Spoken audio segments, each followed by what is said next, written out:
What if we take the book Lord of the Flies and launch it into space? That's right, we will get a story about the survival of children in space. Leviathan is a psychological thriller with light notes of drama, philosophy, and unexpectedly with a dystopian background. Most likely, some of you have already read this work, but I'm sorry, I couldn't pass it by. I will not delay and will immediately proceed to the retelling. But before that, I will ask you to subscribe to my channel and like this video. Before we start, let's get acquainted with our heroes. The main character of Ishinosa, his girlfriend Nikita, teachers Senda and Mimosa, smart guy Yahara, fat Shichijo, strongman Mugu, childhood friends and Garashi and Guess. There are others, but they are no longer so important for the plot. An abandoned ship is drifting in the black void of space.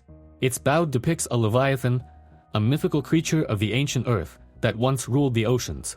A group of scavengers who found the ghost ship makes their way inside. The ship is large, and it is likely that the arrivals will be able to find something to profit from there. One of these guys finds a notebook on the floor, and thanks to it identifies the Leviathan space frigate, a passenger liner that once plied between the colonies on Earth and Proxima Centauri. Many years ago, something happened, and the ship disappeared before reaching the end of the route. They are still looking for him, and there is a reward for finding him. The notebook turned out to be a diary kept by one of the passengers shortly before the incident. Then they decide to read it to figure out what happened. Leviathan was heading towards Earth on an excursion that he had organized. A school for its students. The leading diary is one of these very school children. Entries start from the first night. Then everything was fine. Classmates had fun until lights out. Our main character's name is Ichinoshi. The guys from his class sent him to buy juice. Along the way, he witnesses how other guys mock the weak. At first, Ishinosa tells them that this is not allowed, but then swallows his tongue when he realizes that the bullies can switch to him. A teacher named Sanda comes to the rescue, who disperses everyone to their cabins. The boy who was bullied, Sensei says that there is also his fault in the bullying because he does not fight back. The only real law in the world is the law of the strongest. A little later, Ichinoshi looks out the window, thinking about these words. He does not agree with them, as the rumor accidentally says. His girlfriend Nikita hears this, and then draws attention to the fact that if he does not go to the cabin, he will get into trouble. You can say the same about her, but a friend wouldn't say it better. What will the society of cretins of classmates tolerate? Nikita is unsociable and unsociable, and this order generally suits her. 30 minutes before lights out, something resembling a meteor shower appeared in the window, and then it hit the ship. Immediately, a voice rang out from the speakers, urging them to remain calm and head to the central platform. This section of the ship was allocated specifically for school students. There are no other passengers here, only 2 teachers and students. There is also a support robot, which itself has not yet determined what happened. The teacher asks his colleague Mamos to make sure that all the students are in place. He himself, along with the robot, will go to the captain's bridge for the time being. While they are walking, Mimosa-sensei is going to help the wounded. She can't do it herself, so she sends Nikkade and Ichinos to get a first aid kit. Along the way, the children wonder what it was, asteroids or someone's attacks. They also notice that their bodies seem to have become lighter. Even the heavy debris is moving. Nikita says that this means that the system supporting gravity has been damaged.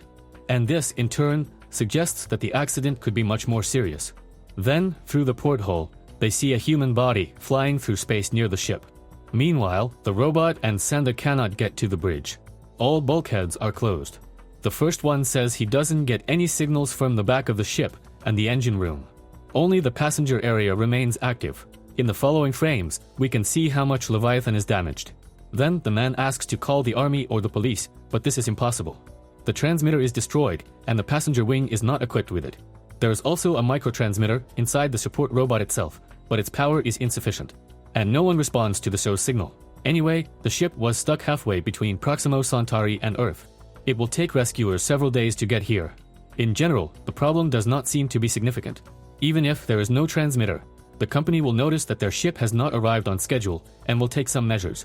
In other words, you just need to wait for it to happen. But no, it's worse than you might think.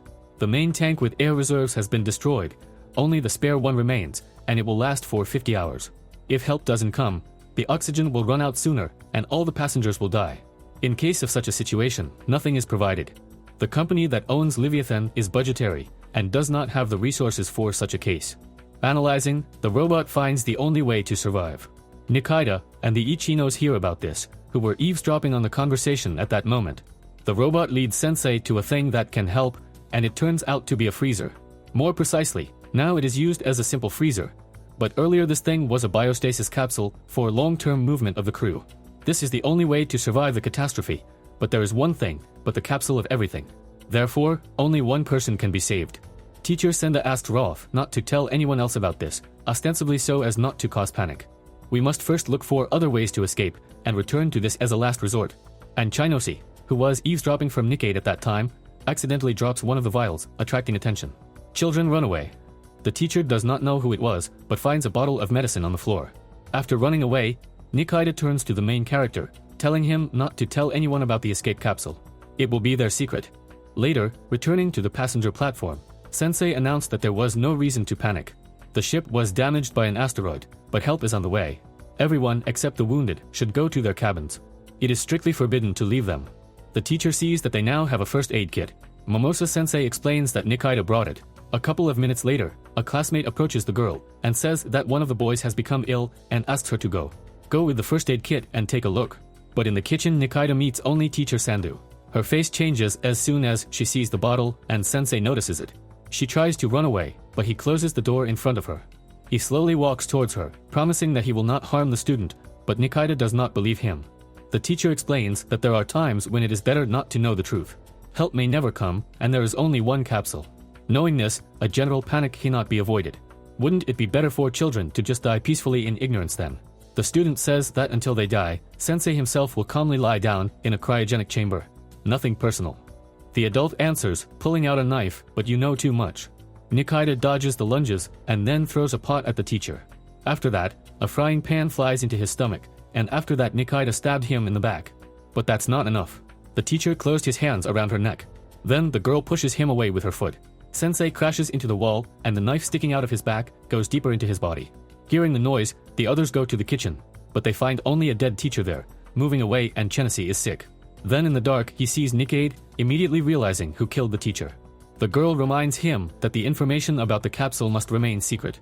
Then the Ichinos understand what fate will await the passengers of the Leviathan. In a real scavenger, they broke away from reading the diary.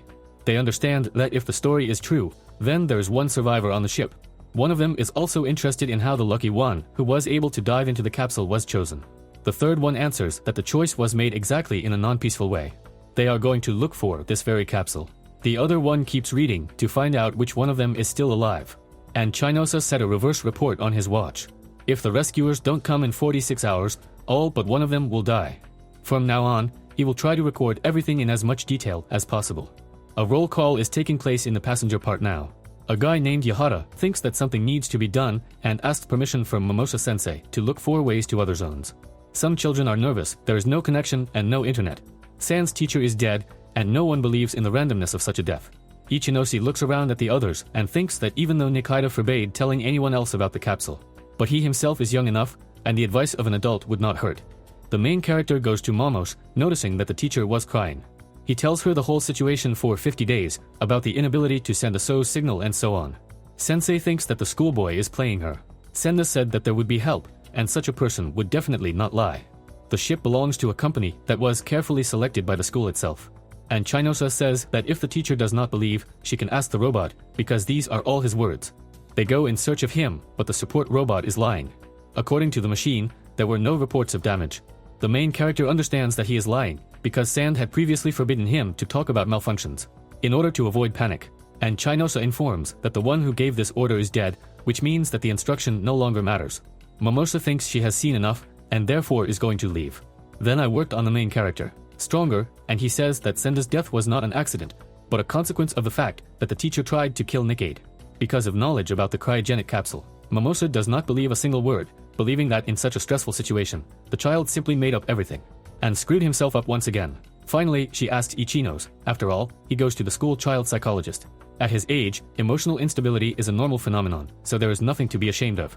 The main character doesn't like this dialogue, so he shrugs it off and runs away. On the way, he meets Nikaido and blurts out to her that he was talking at Mamos.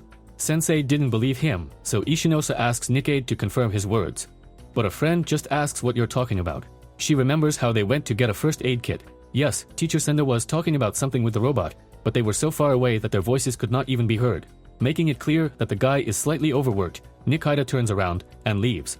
Left alone, Ishinosa begins to doubt himself, thinking that if he really has lost his mind and imagination from everything that happened. In this case, only a pill can calm him down. In the present, the marauder is interrupted because the kidneys and kinos become too illegible. Their trust is also immediately undermined because is it worth trusting this diary then? It is quite possible that the kid really was not himself, or even actually wrote a fiction novel. One of them, however, wants to continue reading. And according to the following records, the children got their problems from the mother, who considers herself too young, and that she is not fit for all this. Wanting to be alone, Sensei goes deep into the ship. She screams, asking if any of the adults are here, but, having received no answer, falls to her knees. Senda is dead, and she herself was just a student last year. Everything that is happening is too much for Mamos. From afar, this picture is also observed by Kinos, followed by Nikita. Going to the stairs and sitting down, Momoshi repeats that he is not fit for all this and makes a decision. As soon as they return, she will quit. Remembering about Ichinos and reflecting on past events, she suddenly begins to see logic in the words of a schoolboy. After some time, still hoping to talk to someone about what is happening, Ishinosa finds Yahara. He tries to talk to him, but suddenly the dialogue is interrupted. Momo's teachers were found hanged. Seeing her, the main character reflects on what happened. She did it because of the burden of responsibility or despair. Whether she did it herself or Nikita is to blame for everything. The author shows us what happened, but we only see a figure that came up behind Mimosa and threw it on, and abruptly hung from the ceiling. Then we see how Ishinosa attacked Nikade when they were alone. He asks why she did it again, but the girl says she doesn't know anything and notices that her friend has been strange lately. The guy doesn't believe in this game anymore. He told the teacher about the secret, told about the cryocamera, and Nikita removed a potential competitor for salvation. In response to all the accusations, she only asks him, Ichinos, are you crazy? In A Real Scavenger, they say again that this writing probably has no documentary value, so it's better to leave a diary. Continuing along the ship, the looters reach the stairs, and behind it the hanging remains of Mimosa Sensei. It seems to one of the arrivals that someone was following them. The situation has such feelings, so they put them on the brakes. The one in front takes a step forward, but then the floor falls through. His comrades catch him and help him up. The astronaut says that even though there is low gravity, the fall would definitely end in death. Leviathan is falling apart, so from now on you need to move with maximum caution. The next entry in the diary was made 6 hours later. There are no adults left, now the children are left to themselves. And the Kinos continue to process the events that have occurred. Suddenly, he hears a cry for help. The children found one of the missing students, whose name is Igarashi. She's under the rubble, unconscious but still breathing. Thanks to low gravity, most of the rubble can be easily disassembled, but a very weighty beam remains. Then another new character, Strongman Mugaruma, comes to the rescue. He picks it up solo, and then the other kids pull out the garage. The girl immediately comes to her senses. She was found only because a friend named Gadai was tirelessly looking for her all this time. They are neighbors and have been friends since childhood. Others immediately start calling them doves. Exhaling, the others began to think about the situation. One of the students said that he had heard that many parents were against this trip. When asked why, he answers that skirmishes often occur in this part of space between the ships of Proxima and the United Earth, against the resistance forces. The state in which our children live supports the United Earthly government. Next, I will call the op. And therefore, their trip also had a political background. They showed her their support for the Earth. All of a sudden, they throw more lore at us. In general, in short, there are three sides. This is a totalitarian United Earth government. The inhabitants of Proxima Centauri and the Resistance. According to rumors, the Oz treats other peoples badly, considering them to be inferior people since they live in a polluted atmosphere. The government of Proxima is loyal to the Imperium, but the people are skeptical of the Union because, again, according to rumors, Earth wants to make them slaves. Those who pass the exams well will become quasi-citizens, the rest will live in worse conditions. The third party is the Revolutionary Resistance. So far, little is known about them, except that the Resistance is resisting. Clever Yahara has already failed a similar exam. They suddenly got involved with Ichinos, and then the first one admits that he had started to get lost earlier. But after the children saved the garages together, the situation no longer seemed hopeless.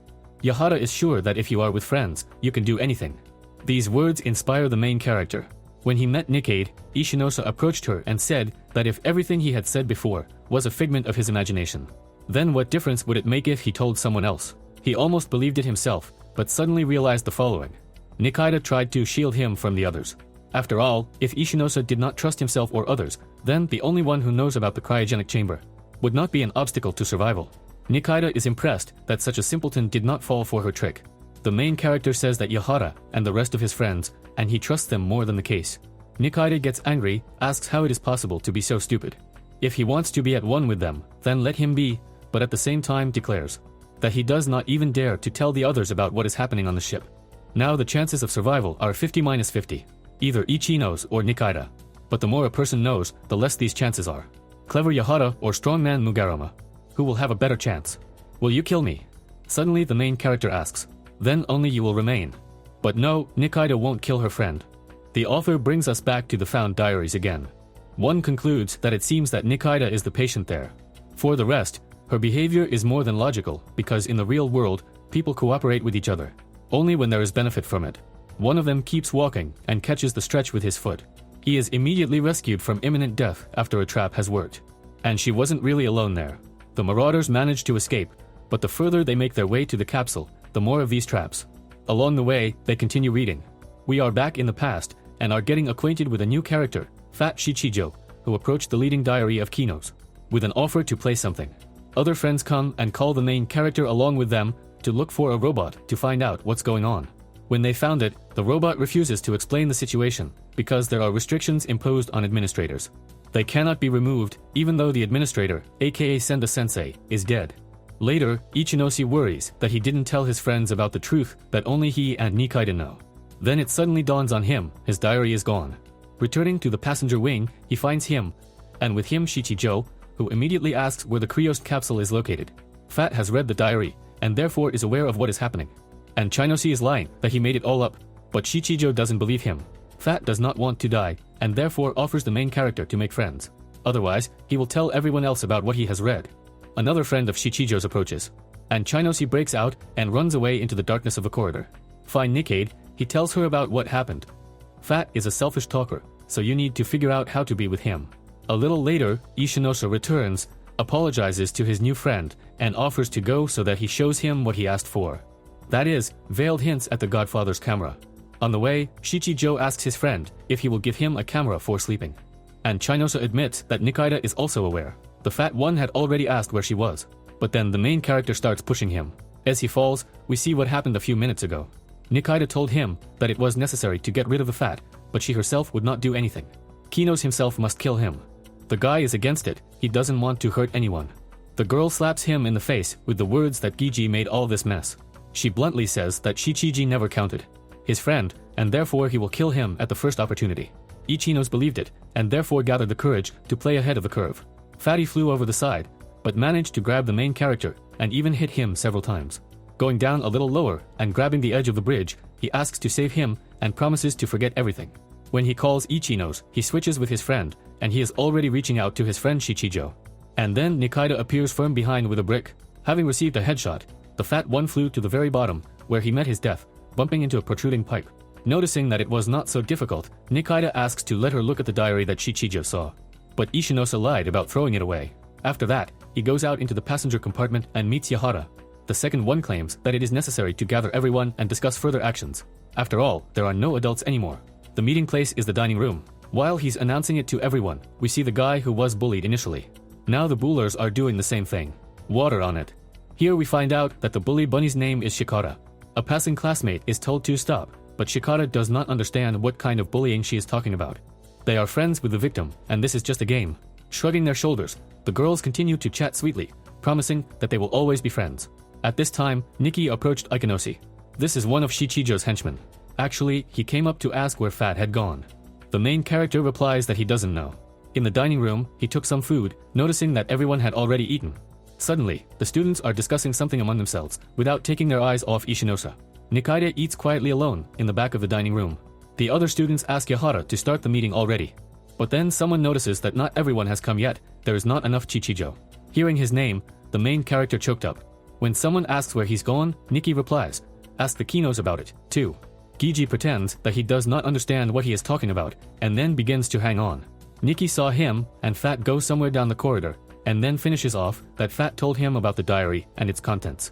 When the Ichinos and Shichija left along the corridor, later Nikki followed in their footsteps and, looking from the bridge, came across the dead body of a friend. Now everyone knows about everything. Former friends are now set against the main character. Nikai even disappeared somewhere. But now the question is different. How to decide who will use one single capsule? None of those present wants to die. The lot is unlikely to help, because who will accept the fate and will humbly wait for his death? When Yahara rumor asks not to hint that they will have to kill each other to survive. Everyone immediately took a distant position from the nearest classmate. One girl says that she has very rich parents who will pay if they give her a capsule. Dead people don't need money, so they immediately push her with the words, "What are you talking about?" In every movement, school children begin to see a threat. It all started with two friends. First, they grab the cutlery, and then the blonde dies from being hit with a fork. The third friend pulls away. The other children immediately ran out of the dining room, running away, and the Kino stop in the dark, seeing the silhouette of Nikade. "Kill or die," she says. "That's all. Your fault." If they didn't know the truth, they would have died peacefully as friends. But now no one will be able to trust anyone until the very end. Bloodshed will begin. I've put so much effort into avoiding this. But because of you, it was all in vain. What a pity. While everyone is running away, Shikata is the bully who is here. He got over the guy recently, sees the same victim standing in the dining room, holding a knife. There are 32 hours left before the oxygen runs out. Now, Nikaido says, the real hell will begin. Looking up from the book, the scavengers notice that the picture would be exactly the same if an adult were in the place of children. The only difference is that it is even more difficult for children to control their emotions. They hide, taking out weapons. The very robot assistant comes to light. Did he set all these traps? Going back in time, after some time, we realize that the children have already started killing each other. Some attack, others cannot cross this line. And the Kinos are hiding in the trash can. Mikami comes to him. The kid does not pose a threat and asks just to let him in to hide. He was in the dining room, but he didn't understand much of what he heard. According to his own words, Mikami is most likely a naive fool, but still, was it really impossible to do without killing? Ichino's hearing says, "No, you're just a good person." In his thoughts he adds, "I'm sorry, but people like you don't live long." Cookie, the guy who was bullied, found the first bully, since the victim had never resisted before. The bully does not see a threat in her, and therefore immediately loses fingers on one hand. A little later, Shikata, the leader of the bullies, finds a friend. Cookie cut him up so that he couldn't even move, but at the same time, so as not to kill him. And all in order to make a trap. And Shikata almost got caught in it. This is the very place where the hooligans poured water on him. Instead of liquid, Cookie decided to throw a fire extinguisher on them, but missed. In other words, maybe another time he dissolves into the darkness. In another part of the ship, Yahara is doing something, standing at the dashboard. There he is met by both Kinos and Mikami. Like these two, the smart guy is not going to kill anyone. Moreover, even the main character, he is no longer angry. He understands that killing is not the way out, and therefore he came. This room to see if he can do anything. But, alas, there is enough oxygen for no more than 30 hours. Mikami remembers how they were told that there should be cylinders for an emergency. It is likely that if they find them, they will be able to last a little longer. Walking through another part of Leviathan, Cookie finds the next badass. He asks not to kill him, and in return, he will tell you where to look for Shikata. Cups agree, but getting the necessary information, they still kill the guy. The next Shikata who got an axe. Yahara, Mikami, and the Kinos reach the room where the cylinders should be. That's just not to go further. Hearing someone approaching, they hide and see how they can't. Cookie and Shikata are fighting on the run. Mikami notices that the two were best friends as children, but in elementary school, everyone bullied Shikata. Former friends, meanwhile, continue to fight to the death. Shikata shouts that he is not to blame for anything. This world is divided into the weak and the strong. At the same time, he recalls how he was bullied. And also the way he mocked Cookie. One of the last blows with an axe, he pierced the protective helmet and pulled the pan of his former victim. But he's still alive. The battle continues. Shikata crushes Cookie's left arm, while Cookie lays the muscles on Shikata's legs. With the final blow of the cleaver, the former victim cuts the offender's artery. Then he sits down next to his friend. There are no winners in this fight, and in the distant future, the scavengers who found Leviathan are trying to figure out how to name the robot. That blocked the way to the cryochimera. The behavior of the piece of iron seems unusual. Why set all these traps to protect the last survivor? Then they decide to just talk. With him, perhaps, there will be no aggression on the part of the defender if it is conveyed that they are rescuers. Raising their palms up, the marauders made an attempt to communicate, but the robot immediately opened fire. According to the following diary entries, the Kinos and their friends returned to the dining room for food and water, but saw a barricade. Behind her is a guard who asks, "You're a city guy." So, in such a short time, the survivors managed to split into different groups, of which there are now two main ones. These are the villagers, that is, those who, waiting for their fate, barricaded themselves in the dining room, as if in a fortress. And the urban ones are those who watch the barricades. There are also others, for example, those who are trying to survive alone, and have not joined either the first or the second.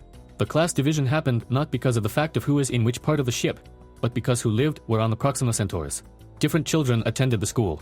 Some lived in villages, they also became rural, others in the city.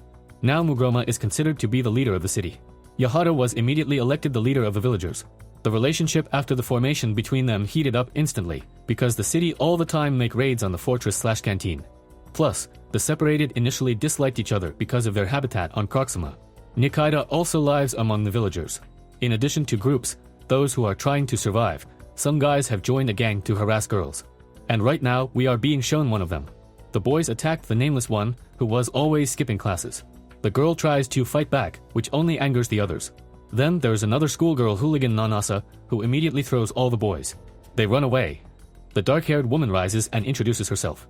Her name is Takwara. Like the nanas, she skipped school. I did it because of a guy.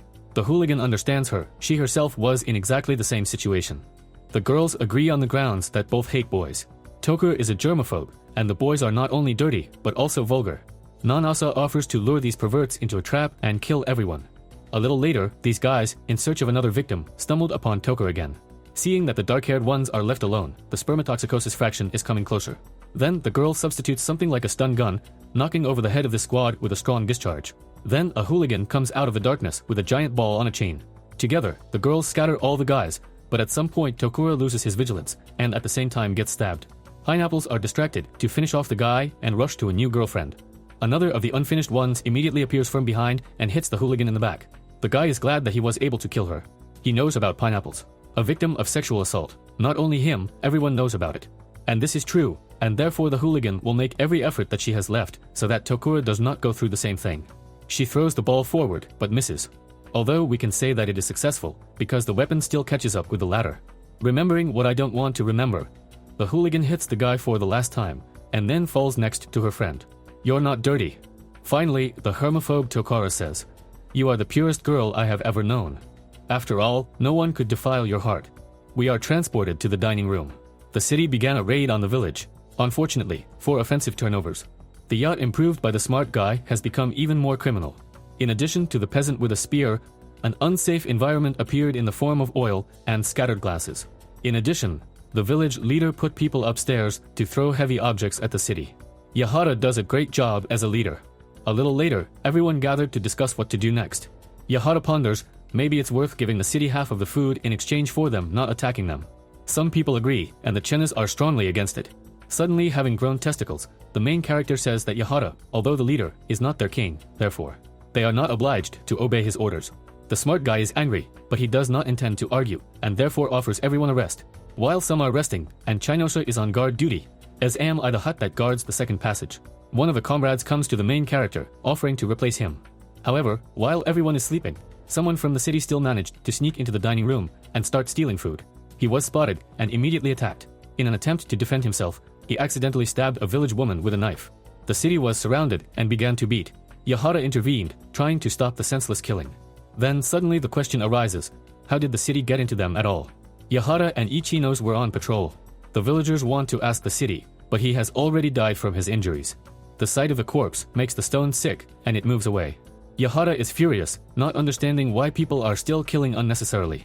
And the Chenas comment that the guy wouldn't have been killed if he hadn't penetrated them. As soon as the main character is alone, Nikaido immediately approaches him.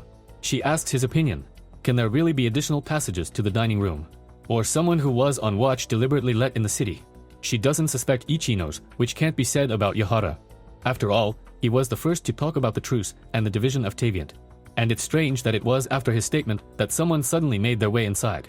Are you sure, Ichinos, Nikaido says, that Yahara is not on the side of the city? Had he ever lived in the village at all? Having completely examined the dining room for a secret passage and not finding it, all the villagers crowded in front of the yacht. The Kinos also come forward and directly ask the smart guy if he manages the city. Others recall a recent speech about the division of provisions. But Neemdam is asked if their leader is a village at all. She remembers that before the transfer, Yahara lived in the city, which means that he is a spy. Yahara asks everyone to calm down and start thinking sensibly, but the villagers have suffered. They are flying to attack, and the leader had to retreat behind the barricades. Now we need to choose a new leader. And thus, the village is now run by Kinos. Mikami appears. He asks where Yahari has gone. And from him, we also learned that the smart guy has lived in the village all his life. And the Kinos understand that it was not Keita who held it. He calls his girlfriend a city spy, but the girl doesn't care about all these class divisions. There's only one cryogenic chamber, and she doesn't care who to kill a person who lived in a megalopolis or in the wilderness. Nikita wants as many people as possible to kill each other in the shortest possible time. Yahara was superfluous because his peaceful solution interfered with her plan. What a pity, Nikita says. You kicked out a great leader. I hope the current one won't let you down. Then we find out that there is a secret passage after all. They are served by a ventilation shaft, through which urban guerrillas have just made their way to the village. But that's nothing, the barricade is now destroyed. After learning about the secret loophole, the villagers immediately came to the conclusion that Yahara was innocent. Hence, another conclusion was born, and Chen has framed the former leader to take his place. The villagers are smoked out with a Molotov cocktail, and then finished off, regardless of whether they give up or not. Let's rewind a little bit. When it all started, the teachers were already dead, but others didn't know how. There were two characters in the capsule. The girl, whose name is Igarashi, from the moment the ship was damaged, and until recently, she was lying unconscious under the blocks, and who was rescued by other classmates. And there was a boy named Gedai, who tirelessly searched for a childhood friend, and thanks to whom she was found and saved. Now they were on different sides of the barricades. In the smoke, Gedai attacks, but Garashi also turns out to be in front of him. She is not injured, but is scared and tries to escape from a friend through a ventilation shaft. When Garashi also broke out and continued to escape, the floor fell apart under her feet. Falling, the girl was lucky to grab a ledge. Holding on to him, she recalls the childhood moment when they were at the bottom of a well together with a fortune teller. We switched to Ichinos for a while. They, along with Mikami, continue to crawl along the mine. Hearing guessing who is calling a childhood friend, the kid says that it is quite a brave act to protect someone in such a situation. This realization gives Ichino's companion strength, because Mikami also has a younger sister, to whom he promised to bring souvenirs. Continuing to crawl, the main character realizes that even though he is trying to protect the garages, it is worth remembering that in the end he will have to choose, save yourself or save a friend. And now we're going back to the garage. The girl was found by someone from the city. In the hope of finishing her off, the unknown begins to throw concrete blocks on her, but it is not possible to get there. Then a fortune teller appears from behind, who enters into a fight with a classmate and throws the guy into the mine. Guess is about to help the garage get out, but suddenly he gets stabbed in the back. He falls after her, but her friend catches him. Now they are in the same position. The guy apologizes for attacking her then. The girl is not angry, she's just scared. Now the situation is such that it is simply impossible otherwise. You always help me, she says. Like when we both fell into the well. They were 5 years old at the time. If the adults hadn't found them later, the children would have died there. After this incident, fate began to separate them from each other. Gedai was afraid that other classmates would laugh that he was friends with a girl. And they themselves did not notice how suddenly they began to address each other by their last names. If only we could go back to childhood, Garasha suddenly says. Then we wouldn't have killed each other. Guess answers. We can't go back to the past. However, he looks straight into the water, remembering the bottom of the well. Passing by, an unknown person heard the sound of a splash of water. Approaching the cliff and looking into the dark belly of the mine, this boy did not see anyone. Gedai and Igarashi met eyes underwater. Swimming together, 5-year-old children emerge from the well, finding themselves in heaven. We return to Okanoshi and Mikami, who are still crawling through the ventilation. They hear voices. These are the townspeople, led by Mugaruma, who brag along the way about who killed how many people.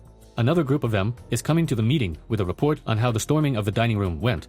The villagers are broken. Most of them will never be able to claim a cryogenic capsule again. Only the Kinos, Mikami, and Nikita remained. Mugaruma makes notes about it, but suddenly they attack him.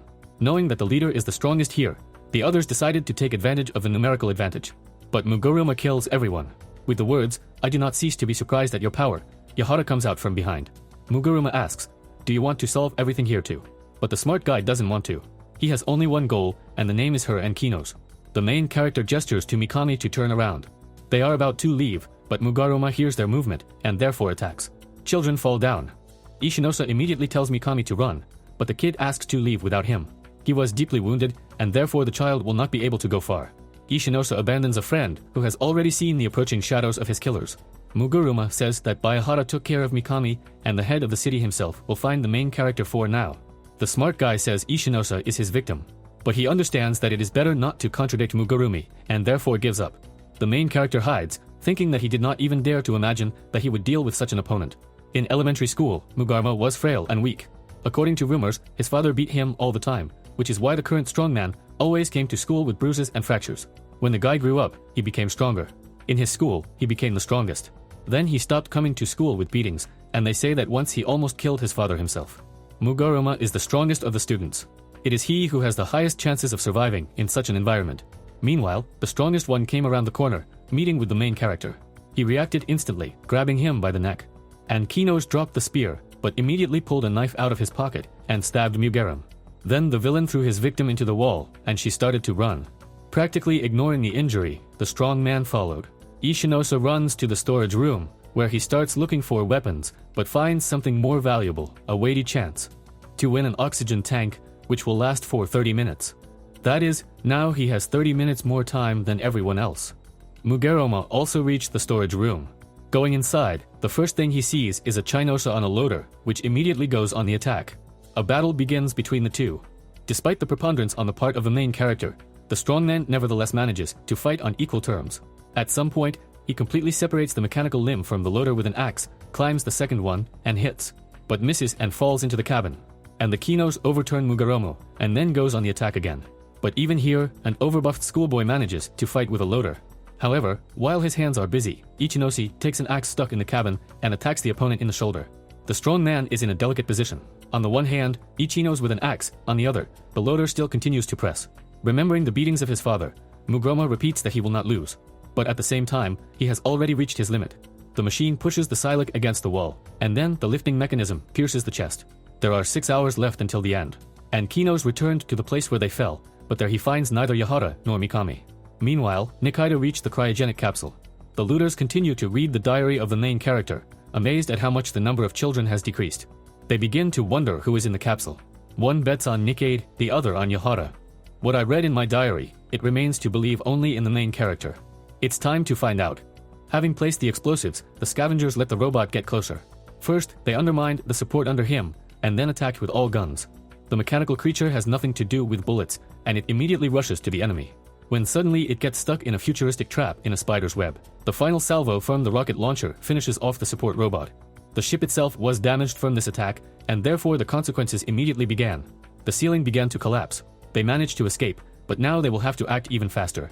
They do not want to disappear into oblivion, just like most of the passengers of Leviathan. Finally, one of them decided to remove the robot's mechanical brain and check the data. There they find photos of all the students. Apparently, they were filmed by cameras that were almost on every wall of Leviathan. It's time to move on, but one of the team needs to check something that is bothering him. The other at this time continues to read the diary. And Chinosi continues on his way, and suddenly stumbles upon a support robot who asks how I can serve. The main character asks if he knows anything about Yahara and Mikami. The robot tells, Yahara attacked Mikami while someone was preparing to attack the winner from behind. The kid has a knife in front of him, but he does not take it in his hands. Then the smart guy asks why. Yahara swings, but does not hit. You weren't in league with the villagers, so I'll let you go, says the smart guy. At least you'll die like a human being. But then the yacht is attacked from behind. The axe blade wounded his shoulder and his face. A one-armed unknown accuses the smart guy of espionage, and after that they continue the battle. The fight is transferred to the bridge. The smart guy doesn't intend to die. Everyone here would die one way or another if they got into the colony, but not Yahara. He worked hard, so he will survive, pass the exams, and become an honorary quasi-citizen of the Earth. You have already failed the exams. One-armed with these words is only funny. You're just as much trash as the rest of us. Yahara strikes the last blow, which causes the one-armed men to fall off the bridge. Finally, however, an unknown person cuts the smart guy's throat. The smart guy fell over the side. His body fell next to the body of the garbage. The robot showed Ichinos this place and the silhouettes of their remains. Along the way, the main character rejoices, the strongest Kuruma and the smartest Yahara. They are no longer his competitors. The rest of the crew are dead. Mikami would rather die with his classmates than survive by trading his own humanity for it. And Chinos won. Almost this is what the arrow that flew into the wall tells him. Nikade's last opponent remained. She says that this whole nightmare started because of the main character. The girl should have killed him first, but it turned out as it turned out, one way or another, and it was time to say goodbye. Nikaido shoots another arrow, but the Kinos also dodge, instantly counterattacking with a knife. The string of long-range weapons has been cut, so the girl has only a frontal battle left. Ichinoshi and Nikaido froze in front of each other, waiting for who would make the first move. Real scavengers tear themselves away from the diary. Studying the recordings from the cameras, the looters realized that the Ichinos are an unreliable storyteller. In fact, Mugerama was not the embodiment of Guts. Spermatoxicosis killed Nanas, but Tokura experienced before her death what she was most afraid of. Gadai and Igarashi did not go to heaven together, but sent each other to hell. Going crazy, and Kinos saw more humanity in people than the one they were endowed with. Moreover, a new question has been formed. Judging by the recordings from the cameras, it seems that the girl named Nikita never existed. Where it is described in the diary, it is not on the videos. For example, at the time of the murder of Shichija, after the battle for the dining room, she's gone. During the dialogue before the attack on the dining room, she is not there, she is not anywhere. The question closes at the moment when Ishinosa fights Nikaido, more precisely, when he fights with his own reflection in the mirror. In an attempt to figure it out, the scavengers rewind to the very beginning, even before the disaster. Nikaido existed, and she was actually fighting with Teacher Senda. But here's what Ichinoshi left out in his diary, the moment when Nikaido asked if he was crazy. This episode had a sequel. After asking her a question, the main character grabbed her throat. The friend tried to resist, which caused them both to fall. And Kinos got to his feet. Nikai will never get up again. Standing in front of her body, the main character begins to justify himself, to say that he did not want to, and to blame herself, the victim in what he did to her. Repeating it like a mantra, he dragged the body away and hid it in a drawer. Following in his footsteps, people in spacesuits have now found the remains of Nikkade. In all subsequent cases, the girl was just a hallucination to which Ichinos attributed all the atrocities that he committed himself. Shichija was also killed by him, and Chinosa hid the information about the Clea Chimera in order to save himself. He himself started rumors about Yahara to become the leader of the village, and judging by the videos, the main character himself truly believed in everything he described. We return to the confrontation between Ichinos and Nikaido, who was killed by him long ago. During the battle itself, while she easily turned all the attacks, his face finally became real. "It's all your fault. I didn't want that. You made me kill you." Shouts at Ichino's reflection in the mirror. The main character demands to stop chasing him, but Nikaido cannot fulfill this request, answering him, "After all, I am you." The battle continues, and the Kinos kill Nikkade's ghost. He laughs triumphantly, looking at his reflection in the mirror, firm which a knife sticks out. After making the last recordings, the main character hears a mechanical warning. Oxygen levels are dropping. There are 30 minutes left until the end of his submission. In the present, a conclusion is created. There are Kinos in the capsule now. According to the records, it is clear that he is the only one hurrying to the Leo capsule. But suddenly, he hears a sound, and a wounded stone appears from under the tarpaulin. And Chinosi took out a knife, but the kid asks him to stop. He will not compete for a place in the capsule. The kid believes that Ishinosa must survive. The main character does not believe. Teacher Senda said that the strongest survives in the world, and Mikami is also waiting for her younger sister at home. Then how should Ishinosa be sure that the baby won't kill him in the capsule? Only one can survive. This is an instinct of self-preservation, and it is impossible to go against it. Perhaps, from the point of view of biology, you are right, Mikami replies. Everyone around panicked, began to suspect each other and blame. But maybe it would have ended differently if we had trusted each other. And Chinosa doesn't understand what his friend is driving at. But his answer is much simpler than it seems. All Mikami wants is to remain human to the end. And Chinosa is not able to understand such a paradigm of thinking, and therefore runs away with the words, "I will be the one who will survive." A little later, it became harder to breathe, the air is running out. Remembering about the balloon, the main character continues on his way. Now he can exhale. The last man left on the ship is about to die. As Ishinosa continues walking, she can't get Mikami's words out of her head. To remain human, he repeats the rumor. Ishinosa returned, letting Mikami breathe. While the baby is still unconscious, the main character picked him up and dragged him along the corridor, periodically letting him inhale from the balloon and inhaling himself. "What am I doing?" he asks himself. This is hypocrisy, not self-sacrifice. The recordings show their movement, but suddenly the Kinos are scared of the darkness of the corridor and runs away in another direction. The rumor repeats, but not again, "You should be dead." He accelerates with the last of his strength, running away from the one whom only the main character sees. Nikkade's demonic image haunts him, but Ishinosa is not going to stop. Yes, it's too late, but the leading diary also wants to remain human. Nikaido retreated. Ichinoshi carried Mikami to her capsule. Then, due to the strange location of the camera, the picture is not shown completely.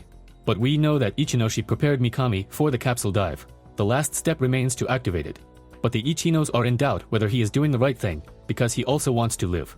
He starts arguing with Nikaido again, and suddenly rushes to the capsule. A mechanical voice informs that the cryo capsule is activated. This is where the recordings end. It remains to find out the answer to the very last question.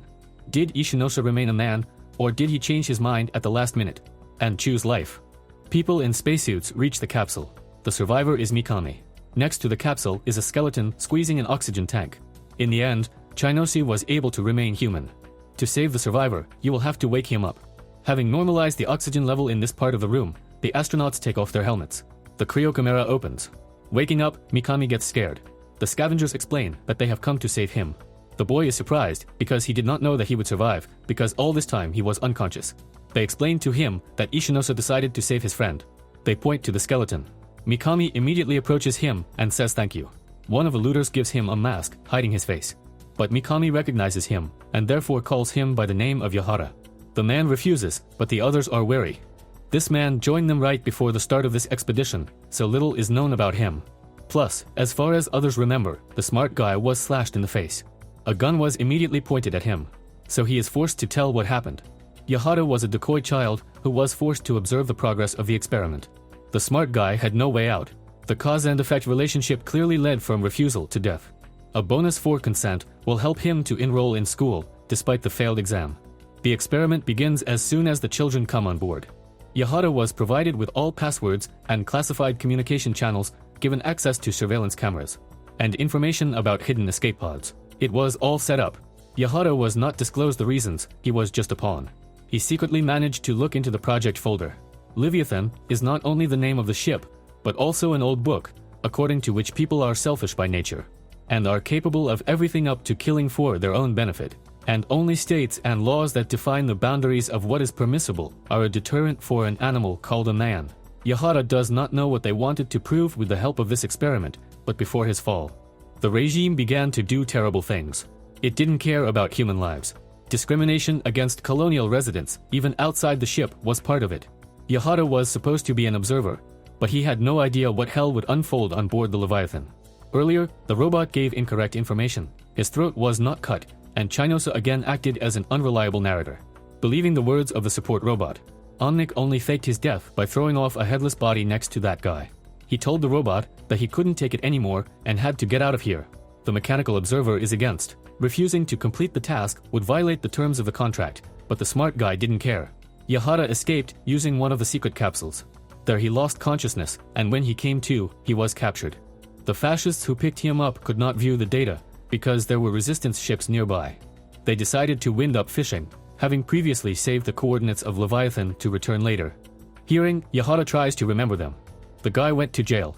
For several days he was interrogated about the course of the experiment. In their opinion, only the smart guy was to blame for the breakdown. Then it dawned on the hero that since they don't know anything, they haven't seen the footage from the cameras, and don't have access to information about what happened. In one day, the resistance crushed the infernal regime. In the last moments of its existence, all documentation about the Leviathan project was destroyed. Yahara's detention has become more radical. He was beaten, interrogated, and stuffed with pills. To zombify. He lost his identity. Officially, the smart guy died with his friends on the ship. Years later, they let him go, sincerely believing that they had brainwashed him completely. Without education, psychologically traumatized, burned into his memory by the horrors, the smart guy just lived his life. Working hard, exhausting work. During the day, he was disturbed by persecution mania. At night, insomnia tried. In search of hope, Yahara came to the conclusion that perhaps his conscience would let him go, if he found out who survived in the cryo capsule. So he started searching. Sometime after the disappearance of the strict political regime into oblivion, the object that was engaged in this research also disappeared. The disappearance of Leviathan was written off as a shipwreck. After some time, Yahara found a man who was at the head of the experiment. Having successfully survived the change of power, the old man meets his old age on the veranda of an expensive house. Age does not allow him to remember Yahara, but from the word Leviathan he immediately. It freezes. He doesn't know who survived in the capsule. And now his age doesn't even allow him to remember the reasons why they decided to conduct the Leviathan experiment. The old man recommends that the smart guy stop living in the past and concentrate on the present. It may be the past for you, but it never stopped being the present for me. Having lost control, Yahara kills the old man with a knife out of anger. After that, the smart guy had only one thing left, to take advantage of the fact that, like all the other events on Leviathan, the coordinates of this very ship were imprinted in his memory. Then, having found the scavengers, he pretended to be one of them in order to get a job. It was in this way that the ghost ship Leviathan drifting in space was found. Yahara gets down on one knee and apologizes to Mikami, but the boy only says that the smart guy betrayed them. Now is not the time to sort things out. We need to get off the ship. In the darkness of one of the corridors, someone's image is visible. Mikami suddenly began to fall into the hole that had formed. Yahara goes in search of him. It seems that the weight of all those who did not live up to this moment pulls the boy down. But the smart guy saves him again. Do the dead really want to take them with them? Yahara won't allow it. Let them take him away, but Mikami will live. They are surrounded by ghosts, among which the smart guy recognizes. Then they fall even lower again. The rest of the marauders also descend and realize that they were right next to the hole in the ship that they made to get into it. Having got out into outer space, Yahara loses her diary. The ship inside suddenly began to collapse. Sitting at the helm, one sadly notices that they never found any treasures. The friend of the scavenger answers, "Well, if you don't consider life a jewel." The end. Let's start with the simplest one. The style and drawing of the author is just an imba. The way he draws details in some moments conveys a cold entourage. Leviathan, how he works with faces, everything that came out of his pen, I want to constantly consider. Black and white or colored pages, almost every frame is capable of riveting. The reception of an unreliable narrator, that is, the narrator of the participant in the story, who gives false information. As it is impossible, it fits the manga well and complements it. With the help of Ichinos, we get part of the picture, constantly asking new questions. For example, where did gas masks, shoulder pads suddenly appear from, and what did the Mandalorian forget on the ship in general? And we continue to believe in his story up to a certain point in time, despite hints of this technique on the part of the author himself. There were also some strange moments that could not be prevented by justification, for example, traps. There was nothing like that in Ichino's storyline. They appear after Leviathan has run out of oxygen. Therefore, the closest culprit in their appearance is a support robot. He probably installed them in case of the appearance of resistance forces. But this is all my subjective guesses. It would be better to get a specific answer from the author himself. But back to the unreliable narrator. There was something about this reception that I didn't like. More precisely, not so much in the reception itself, but in the way the author wrapped certain things. An example of the real situation of some characters, especially Nanasa and Tokuru, and Garashi and Gessen. As a result, it turns out that in reality, Nanasa could not protect the germaphobe from the guys. And both Garashi and Gadai could not restore friendly relations. Their fictional stories are partly romanticized, but they created a contrast. They brought at least something good into the madness that was going on. In a space where everyone is for himself, no one trusts anyone and is ready to do anything to survive. There was a small handful of people who decided to act from the heart and not from the fear that shackles him. And it was done for a reason, but to maintain the initial control. The concept that, in fact, inspired the author to write the story. The real book, and mentioned in the manga Leviathan.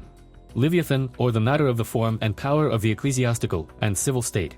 This is a philosophical treatise and the next role of the state in human life. One of the ideas of the book is the war of all against all. In short, this concept describes a natural person who exists outside the paradigm of states or laws. A natural person is egoistic by nature, capable of crossing any line for the sake of preserving, receiving and or multiplying his own good. In a world where there are no police, no laws, no state, everyone is for himself. For myself. Everyone is afraid of each other, no one trusts anyone. Everyone tries to survive as best they can. To take away food, defend themselves or attack first, so that they do not attack themselves. This is the war of all against all. The Leviathan project was created in order to see how children will behave, but in order to push them closer to war. Everyone was used against everyone by the imminent approach of death and the good of survival for one person. To the question, why, the author does not directly answer. Instead, let's be vague, someone wanted to curry favor with the regime. But why is it the Earth itself, or its satellite, that is, Kazuma? Think for yourself here. In fact, it seems here, given the fact that the king paid attention to the description of the regime, the loyalists and the resistance, that it was as if the story should have carried a little more information, as if there should have been more. Something that didn't go through to the editor, or even some chapters that didn't get published. And this conclusion very loudly suggests itself. After all, the primary source and thought of the war of all against all, flowing into thought B. A person is able to give up part of his rights by transferring to someone, that is, to the state, then he will regulate society. It's as if there should have been some thought here, and more concrete, and we see its beginnings, but which has not been formed completely. I am not a philosopher, and my knowledge is quite superficial, but in any case, this is the impression I left behind this part. In addition, it would be a sin not to mention the second classical work, which, although not directly mentioned, but with which there are dense associations, Lord of the Flies. The story is about children trapped on a desert island, and, in an attempt to survive, descended to primitive behavior. Technically, I would even call Leviathan a more violent version of Lord of the Flies, but in space. The original message is the same: the man who fights with the natural man of Leviathan is by nature inclined to evil. This, as well as the counteracting value of remaining human, even if this decision is fatal, are perhaps the main thoughts that can be taken out of the manga. It can also be attributed to the danger of the crowd, that is, how collective irrational insanity leads to chaos. But that's probably all, or I misunderstood or missed something. The rest of the work is based on philosophy and gives some food for thought. But at the same time, one way or another, it is clear that the author had a desire to tell a story in the foreground. Yes, not everyone will like it. Yes, we hear all these theses regularly in one or another pop culture board, but it is head and shoulders above most of what other mangaks draw in similar genres. Also, in which manga will you meet a Spider-Man cameo? Write in the comments how you like Leviathan manga. Like the work or not. If there is something to supplement my conclusions, I will be glad. And also don't forget to subscribe and like this video if you want to support my channel. I love you all. You would know how much you would cry. Bye everyone.